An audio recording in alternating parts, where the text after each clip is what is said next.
হঠাৎ করে আজকে ইচ্ছে হলো যে বারবিকিউ করব, আর তাই যেমনটা ইচ্ছা তেমনটাই শুরু করে দিলাম। তেমন কিছু ছিল না, বাসার ছাদে গিয়ে এই যে দেখতে পাচ্ছেন রড দিয়ে টেম্পোরারিভাবে তৈরি করে ফেললাম বারবিকিউ তৈরির জন্য সব কিছু। আর সেই সাথে মুরগি কেটে এই যে ধুয়ে নিচ্ছি ভালো করে, ফ্রেশ করে।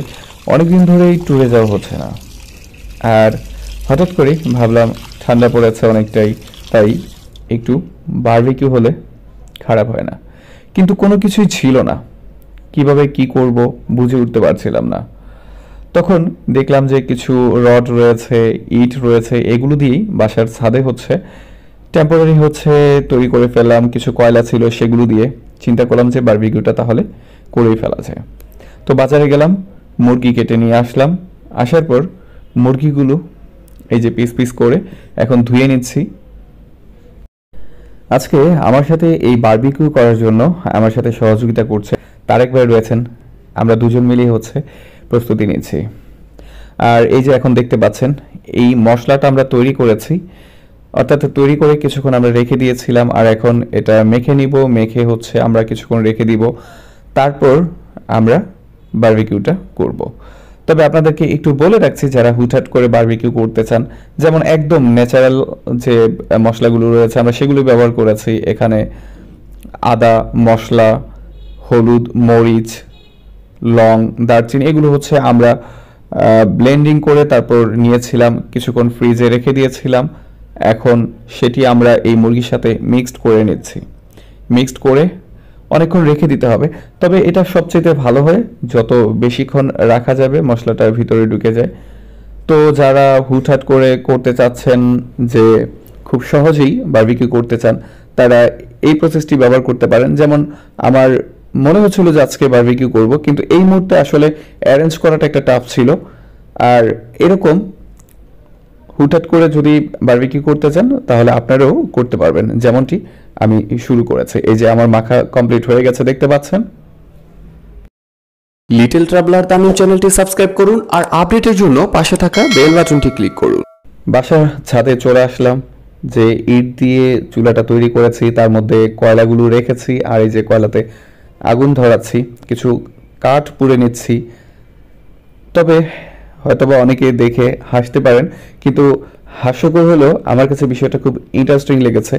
আমি আর তারেক ভাই মিলে এই যে দেখতে পাচ্ছেন কয়লা জ্বালিয়ে দিয়েছি, উপরে রডগুলো দেখা যাচ্ছে। সো যদি এরকম মাঝে মাঝে পাগলামি করতে ইচ্ছে করে, যে হঠাৎ করেই বারবিকিউ করতে ইচ্ছে করে, তখন আমার মনে হয় এরকম করাটা খারাপ কিছু না, যেহেতু মনের একটা আনন্দ সেটা পাওয়া যায়, তাছাড়া ভালো লাগা কাজ করে। আর সেজন্যই এই হুটহাট চেষ্টা করা যে বারবিকিউ করার জন্য। তো এই যে অনেকক্ষণ যে মুরগিটি মশলা মিক্সড করে রেখেছিলাম সেটি দেখতে পাচ্ছেন এখন। আর এখন এটি আবার একটু মেখে নিচ্ছি, মেখে তারপর এখান থেকে চুলায় বসিয়ে দিব, অর্থাৎ যে বারবিকিউ করার জন্য আমরা রডগুলো নিয়েছি সেটির উপরে এখন দিয়ে দিব। তবে যারা বারবিকিউ করবেন, কয়লাগুলো যেন সবগুলো আগুন ধরে সেটি খেয়াল রাখবেন, কারণ এই আগুনের হিটটা বেশি না হলে কিন্তু ভিতরে পুরোপুরি সিদ্ধ হবে না, তখন কিন্তু এই বারবিকিউটি খেতে ভালো লাগবে না। এই যে দেখতে পাচ্ছেন চুলার উপরে যে রড দিয়েছি তার উপরেই কিন্তু আমরা এই মুরগিগুলো বসিয়ে দিচ্ছি। আর যে ছোট পিসগুলো রয়েছে সেগুলো যাতে পড়ে না যায়, তাই আমাদের কাছে একটা ইন্ডাকশনের একটা জালি ছিল, যেটা উপরে দিয়ে রুটি বা অন্য কিছু ভাজা হয়, সেটাও কিন্তু বসিয়ে দিয়েছি। তো এই ভিডিওটি করার উদ্দেশ্য এটি যে সবসময় যে সব কিছু অ্যারেঞ্জ করতে হবে বা বারবিকিউ করার চুলা কিনতে হবে বা তেমনটি ছাড়া বারবিকিউ করাই যাবে না, এটি সত্যি নয়। আপনার যদি ইচ্ছা থাকে বা আপনি যদি চান, যে কোনোভাবে করবেন, ঘরোয়াভাবে করা যায়। আর সেজন্যই বাসার ছাদে এরকম টেম্পোরারিভাবে ইট দিয়ে তৈরি করেছি, বাসায় রড ছিল সেটি দিয়ে তৈরি করেছি, এবং ইন্ডাকশনের যে এই জালিটি ছিল সেটি দিয়েও কিন্তু তৈরি করেছি। আর এজন্যই ভাবলাম যে এই পুরো প্রসেসটি আপনাদের সাথে শেয়ার করব। তো এই যে দেখতে পাচ্ছেন কিছুটা যখন এই মশলাগুলো শুকিয়ে যাচ্ছিল তখন আবার মশলা দিয়ে দিচ্ছি। এতে করে মশলাগুলো ভিতরে প্রবেশ করবে এবং এই বারবিকিউগুলো অনেকটা বেশি টেস্ট লাগবে। এই যে আমি একটু লাইটটা অফ করে আপনাদেরকে দেখাচ্ছি, নিচে কিন্তু কয়লা জ্বলছে, আর যখন লাইটটা আমি অন করছি তখন কিন্তু কয়লার আগুনটা বোঝা যাচ্ছে না, কিন্তু এই যে দেখতে পাচ্ছি আমরা একটু পরপর মশলাগুলো শুকিয়ে যাচ্ছে। কয়লার আগুনে একাধিক কাজ হচ্ছে। একে তো শীতের মধ্যে কিছুটা আগুন পোহানো যাচ্ছে, আবার এইদিকে মজাদার বারবিকিউ তৈরি হচ্ছে। এই যে দেখতে পাচ্ছেন যে ধোঁয়াগুলো উঠছে, অর্থাৎ কয়লার ধোঁয়াগুলো যাচ্ছে, আর এদিকে বারবিকিউগুলো হচ্ছে। তবে অনেক একটা ভালো ঘ্রাণ পাচ্ছি, মনে হচ্ছে বারবিকিউ প্রায় হয়ে গিয়েছে। আসলে এক সাইড হয়েছে, এখনো আরও এক সাইড বাকি আছে। আসলে বারবিকিউ করার জন্য 800 থেকে অর্থাৎ 800 গ্রাম থেকে 1 কেজি ওজনের যে মুরগিগুলো হয় সেগুলো কিন্তু পারফেক্ট। তবে আমরা বাজারে এরকম ছোট মুরগি পাচ্ছিলাম না। আমাদের এই দুটো মুরগি নিয়েছি এখানে, দুটার ওজন ছিল প্রায় 1.5 কেজি থেকে 1600 গ্রাম প্লাস এরকম ছিল। তো এই জন্য যে মাংসের পিসগুলো একটু বড় হয়ে গিয়েছে, তো সেই সময় হচ্ছে দেখা যায় সিদ্ধ হতে অনেকটা বেশি সময় লাগে। বারবিকিউ করার সবচেয়ে বেস্ট হচ্ছে 800 গ্রাম থেকে 1 কেজি ওজনের। যেহেতু আমরা পাইনি আর খুব ইচ্ছে হচ্ছিল যে আজকে বারবিকিউ খাবো, সো বারবিকিউ তো করতে হবে, নিজেরা করব, কিন্তু বাইরে খাওয়ার ইচ্ছে হচ্ছিল না, যে রেস্টুরেন্টে গিয়ে খাবো সেটা ইচ্ছে হচ্ছিল না। ইচ্ছে হচ্ছিল যে নিজেরা তৈরি করব, কিন্তু তৈরি করার জন্য কোনো কিছুই ছিল না। তো তার একবার আমি ভাবলাম যে বাসার ছাদে আমরা দুজনে মিলেই হচ্ছে এটা করে ফেলবো।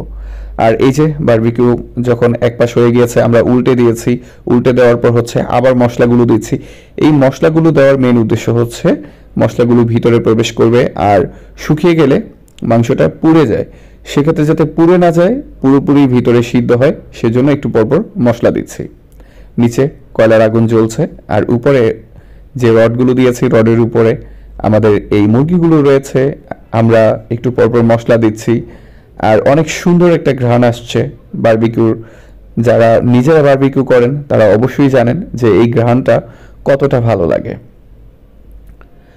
তো এই মশলাটি যখন করবেন, অনেকে হয়তোবা অনেক বেশি ঝাল পছন্দ করে থাকেন, সেক্ষেত্রে ঝাল বেশি দিতে পারেন, আর ঝাল যতটা বেশি হবে বারবিকিউটা কিন্তু ততটা বেশি মজা লাগে। তবে নিজেরা যখন বারবিকিউগুলো করবেন, চেষ্টা করবেন কয়লার আগুনটা যেন সবসময় জ্বলে থাকে, আগুনটা যেন নিভে না যায়।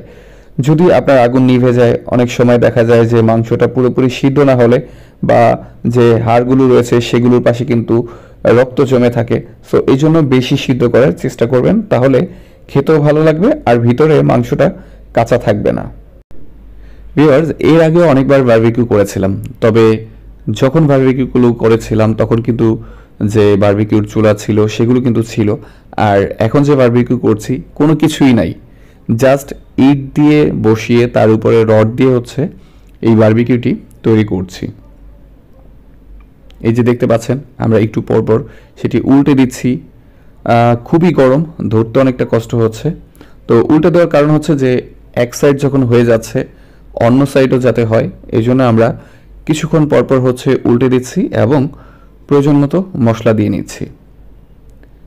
এই যে আমরা দেখতে পাচ্ছি এক পাশ পুরোপুরি হয়ে গিয়েছে, কালার অনেকটা চেঞ্জ হয়ে গিয়েছে, তারপর আমরা আবার মশলা দিচ্ছি। যত বেশি মশলা দিবেন, যত বেশি এরকম পুড়ে নেবেন, তত বেশি টেস্ট হবে, আর ভিতরের যে মাংসটি রয়েছে সেটি কিন্তু পুরোপুরি সিদ্ধ হবে এবং খেতে আপনার কাছে ভালো লাগবে। আর যদি আপনি সেটি না করেন, দেখা যায় জাস্ট যে কালার চলে আসলো, এক পাশ হয়ে গেল বা দুই পাশে এরকম হয়ে গেল, তখন দেখা যাবে যে অনেক সময় ভিতরে অনেকটা কাঁচা থেকে যাবে। যখন আপনি খেতে যাবেন তখন উপর থেকে একটু খেতে ভালো লাগবে, বাট ভিতরের যে মাংসটা রয়েছে অর্থাৎ ভিতরের অংশটা আপনি খেতে পারবেন না। এই যে আমরা দেখতে পাচ্ছি আমাদের এই পাশে পুরোপুরি হয়ে গেছে, তারপরেও আমরা আবার মশলা দিচ্ছি। বাসার ছাদে প্রচণ্ড বাতাস, অনেক ঠান্ডা, আর এই ঠান্ডার মধ্যেই আমরা এই বারবিকিউ করছি। একদিকে যেমন ঠান্ডা লাগছে, কিন্তু যেহেতু এখানে কয়লা জ্বলছে, কয়লার আগুনের একটা তাপ রয়েছে, তাপে ততটা অনুভূত হচ্ছে না যে ঠান্ডা, কিন্তু এখান থেকে যখন একটু সরে যাচ্ছি তখনই কিন্তু অনেক ঠান্ডা লাগছে। আর এই ঠান্ডার মধ্যে কিন্তু বারবিকিউ করতে অনেকটা বেশি মজা লাগে, বারবিকিউ খেতে কিন্তু আরও বেশি মজা লাগে। সো এই যে দেখতে পাচ্ছেন আমাদের বারবিকিউ প্রায় হয়ে গিয়েছে। তারপর আমরা আরও একটু পুড়ে নিচ্ছি, কারণ হচ্ছে আমি বারবারই বলছি যে যে হাড়ের জায়গাগুলো রয়েছে সেখানে মাংসের সাথে সেখানে কিন্তু দেখবেন অনেক সময় লাল হয়ে থাকে বারবিকিউগুলোতে বা রক্ত জমে থাকে। সো যখন আপনি বেশি এটাকে পুড়বেন অর্থাৎ বেশি সিদ্ধ করে নেবেন তখন কিন্তু এই প্রবলেমটা আপনি পাবেন না, আপনার কাছে খেতেও অনেকটা ভালো লাগবে। এই যে আমাদের বারবিকিউ হয়ে গেছে, তারপরও আমরা আবার মশলা দিয়ে নিয়েছি। একটু আমি ভালো লাইট দিয়ে দেখাচ্ছি যাতে ভালো করে বোঝা যাচ্ছে কালারটা। এই যে এখন আবার অন্য পাশ উল্টে দিয়েছি, পুরোপুরি আমাদের এই মুরগিটা পুরোপুরি দেখা যাচ্ছে যে পুড়ে গিয়েছে, ভালো একটা স্মেল আসছে। এখন কিন্তু আপনি চাইলে এটা পরিবেশন করতে পারবেন। তারপরও এই যে দেখতে পাচ্ছেন নিচে কয়লার আগুন জ্বলছে, আমরা আরও একটু পুড়ে নিচ্ছি, কারণ যেহেতু নিজেরা করছি নিজেরা খাবো, সেক্ষেত্রে যতটা বেশি পোড়া হবে সেক্ষেত্রে ততটা বেশি ভালো লাগবে। আর কয়লার আগুনে আপনি যত পুড়বেন তত বেশি সিদ্ধ হবে এবং স্মেলটা কিন্তু অনেক বেশি সুন্দর হবে, যেটা আপনার পছন্দনীয় হবে। এই যে দেখতে পাচ্ছেন এখন কিন্তু পুরো বারবিকিউ হয়ে গেছে। আমরা এখন এটা নামিয়ে ফেলবো আর তারপর পরিবেশন করব। তবে ভিউয়ার্স, যারা এরকম নিজেরা বাসার ছাদে বা অন্য কোথাও করবেন, একটা জিনিস অবশ্যই খেয়াল রাখবেন, এই কয়লার আগুনটা কিন্তু মারাত্মক। এই যে দেখতে পাচ্ছেন নিচে কয়লার আগুন কিন্তু জ্বলছে আর আমরা বারবিকিউগুলো নামিয়ে ফেলছি। যেটি বলছিলাম ভিউয়ার্স, যারা বাসার ছাদে বা কোথাও এরকম নিজেরা করতে চাচ্ছেন, যেটা প্রফেশনালি না, যখন করবেন অবশ্যই একটা বিষয় মাথায় রাখবেন, আপনার বারবিকিউ শেষে যেন আগুনগুলো বন্ধ করে রাখা হয়। কারণ এখান থেকে হয়তো বা বাসার ছাদে থেকে বাতাসে বা অন্য কোনোভাবে দেখা যায় যে আগুন ছিটে অন্য জায়গায় পড়ে, সেখানে একটা আগুন ধরে যাওয়ার সম্ভাবনা থাকে।